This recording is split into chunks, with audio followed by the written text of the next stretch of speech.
Hey there folks, and welcome to this general notice. I usually do these to kick off the week on this channel. I know I'm quite late in the week.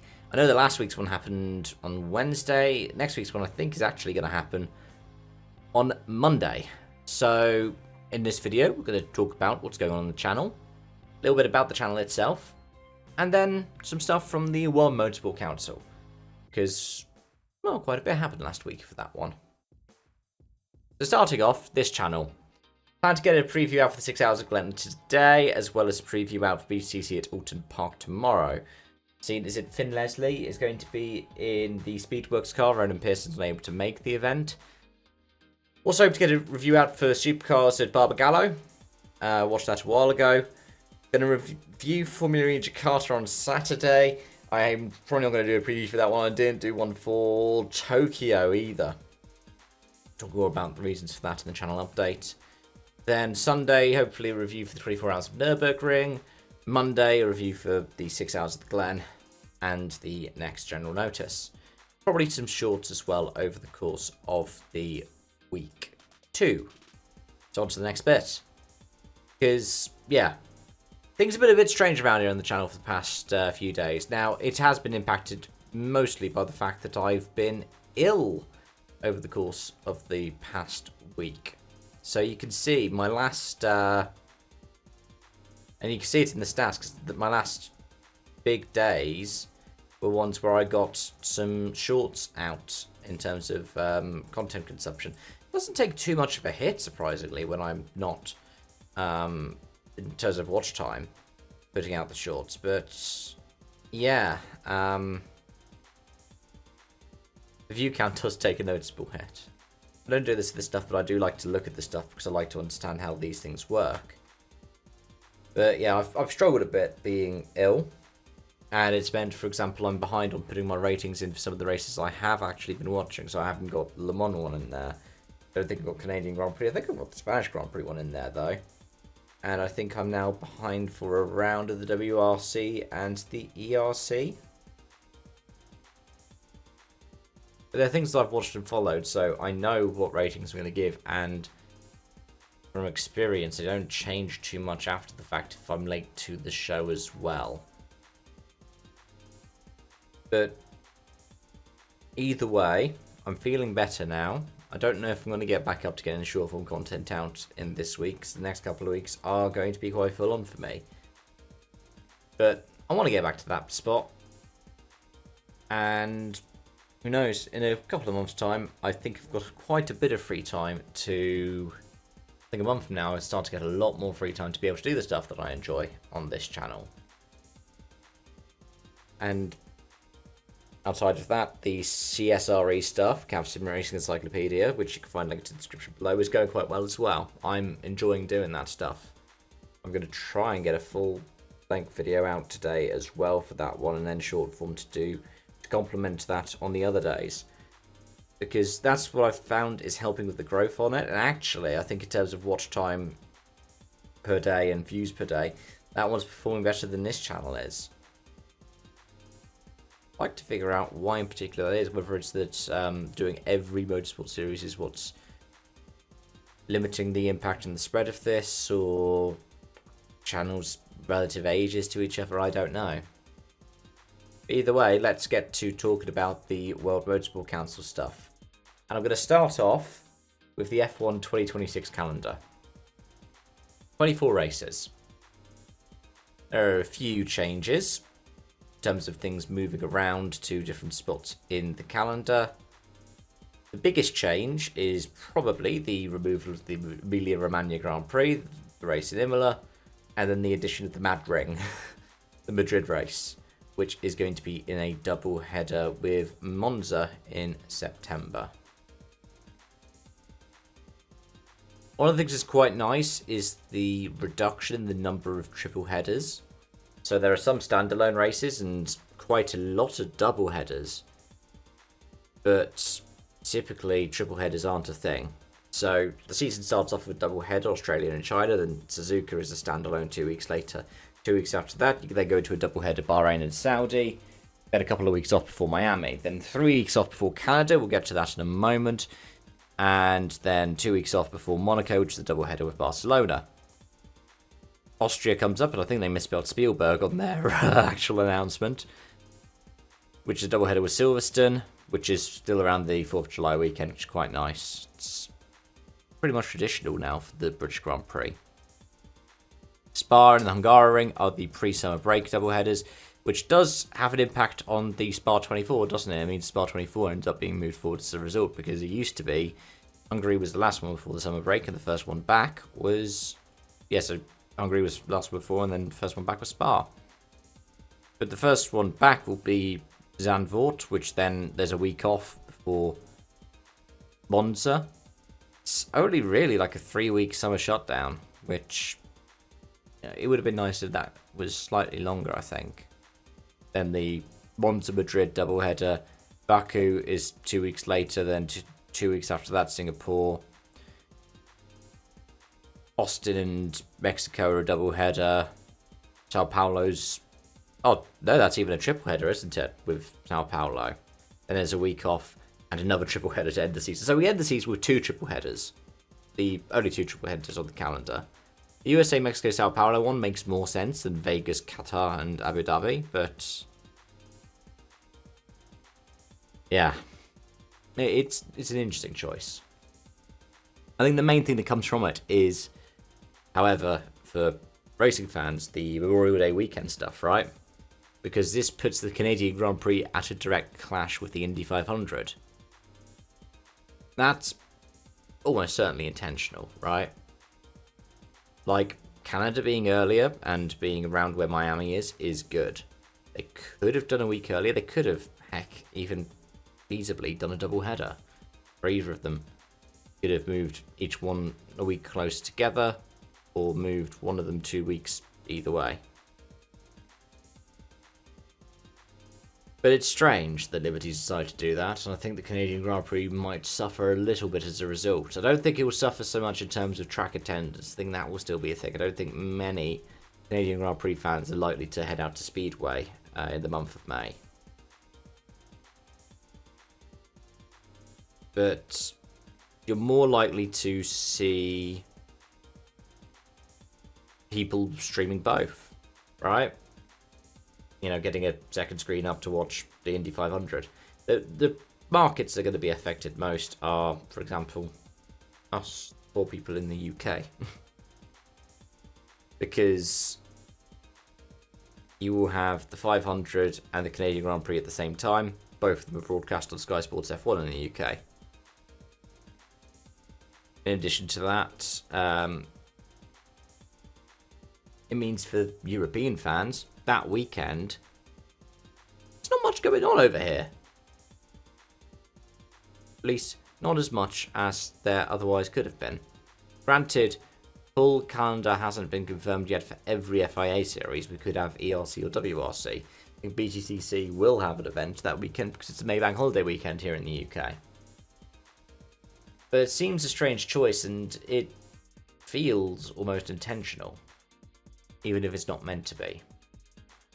Anyways, let's talk a little bit about Formula E.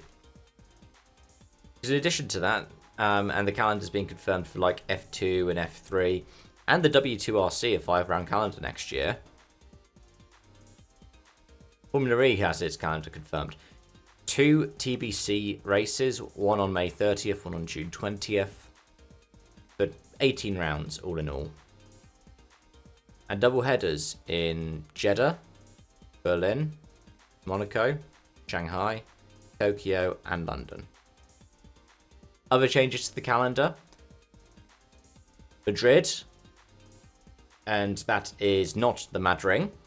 It'll be 6 months before the Madring, which will probably be approved on the day, a bit like the Jeddah race for F1.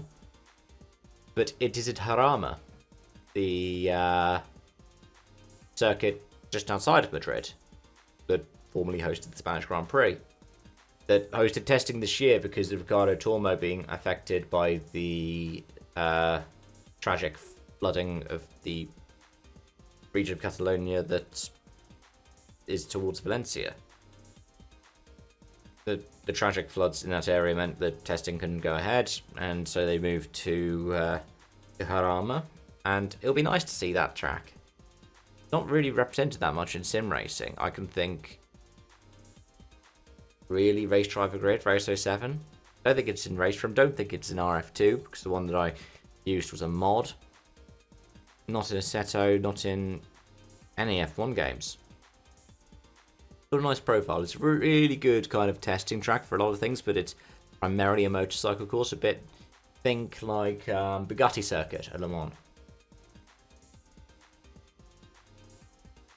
The other change, yeah, Miami. Not going to be at the Homestead Miami Speedway. It's going to be at the Hard Rock Stadium circuit. Different layout. There are a couple of different layouts available to them. You could see it during the Grand Prix. There was a bit that had like the kind of runoffy bit. I think it's part where Mr. Beast crashed, isn't it?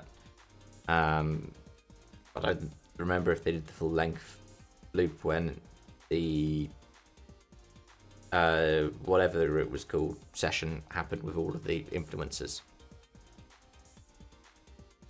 Yeah, London E-Prix continues. That'll be nice to see, and nice to see it continue as a finale. The season will start in December 2025 on the 6th in Sao Paulo, and it will end in London on August 16th. Pretty cool.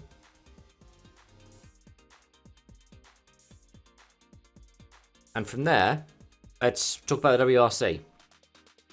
Because the WRC27 regulations got a bit more confirmation. Now, the specifics I can't find on the WMSC Macau report, but they said that they've set out the reference volumes of bodywork, which basically means what the internal volume of the car will be, and the common design space frame and around which they will build the car. Now, what's funny is the model they used looks very similar to an i20. Whichever model of i20 you're picking, realistically, any of the post 2016, the 2016 and later ones that were used in the WRC, so Mark II and onwards. But per the Autosport report, Hyundai are very much not committed at the moment. M Sport aren't even committed. The only ones that really are Toyota. Now, what the FIA hopes will be accomplished by this is you essentially have silhouette rallying. You have this space frame, you have these defined slots in which all the panels must be put together. And you can put saloons in, hatchbacks, SUVs, crossovers.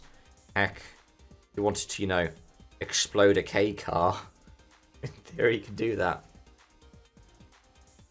It's clear that what the FIA is looking at is trying to find something that will capture a market. What that market is, I don't know. They're thinking tuners, so like almost LMDH for rally. I know I've just said silhouette rally cars, but it's a bit of the two. Because LMDH, you follow design cues from a manufacturer. So, for example, the Porsche 963 has something that makes it look like it would be a Porsche. Likewise, the Cadillac looks like it is a Cadillac. And you can see it when you, say, contrast the Alpine and the Acura, which have the same supplier. Genesis will have the same supplier as well, won't they? And they look slightly different again. Again, that's more to do with what kind of branding they are looking at. I'd say that's one of the successes of LMDH, but it's not something that you can really do with WRC27.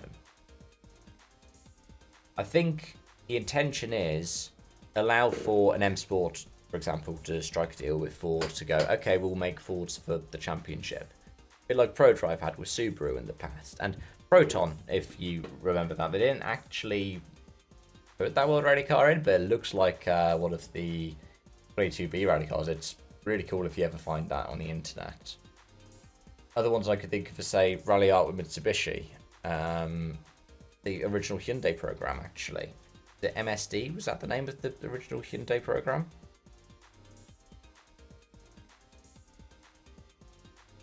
Yeah, and my question then is that feasible with a 325,000 budget? I don't know. sure the FIA have a better idea than I do. But we are, what, 19 months out from Monte Carlo 2027. Not all of the regs have been finalised. They've confirmed a lot more now, which is good. But are they trying to get this at this point because that's what they think they have to do? Or is it because it's what they want to do? It feels a lot more reactive than proactive. And the impact could be that you lose one or two the teams for the WRC as a result. M Sport are semi-private, semi-works organisation. Hyundai are a full works organisation.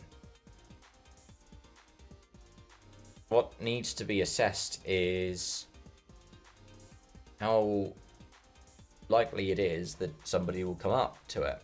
You want to have more manufacturers or builders signed onto the regulations. You want to be able to go, oh yes, we've got a deal that somebody's going to run Subarus or someone's going to run Mitsubishis. Because then it goes to other people going, oh, that means we can invest in the WRC. Because you see with TCR, which has been successful with a common formula, you don't get the same kind of WTCR that you had a few years ago. Super 2000, those regulations saw something similar towards the tail end of their cycle. And I wonder if WRC27 will see a similar kind of thing as the ending of those regs, Super 2000s. Because, wow, we don't have people signed on for it.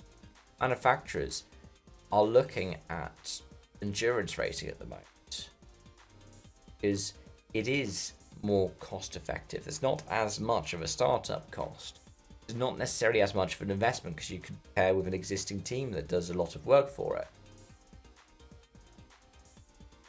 I mean, heck, you can even look at Rally 2. TalkSport do run the Skoda operation, and they do get support from Skoda, but Skoda don't have a works operation anymore. Citroen don't have a works operation in Rally 2 either. They have a different arrangement for a bunch of different people. DG Sport, for example, PH Sport, and other times. There's not the same kind of involvement as there was in the past. I don't think that's necessarily a failure of Benzlayem or Tot, the rallying pyramid. It does need to be monitored and dealt with accordingly. Anyways, talked for nearly 20 minutes. Thanks for watching and joining, folks. I hope that if you have any thoughts, you can let me know in the comment section down below. And until next time, bye for now.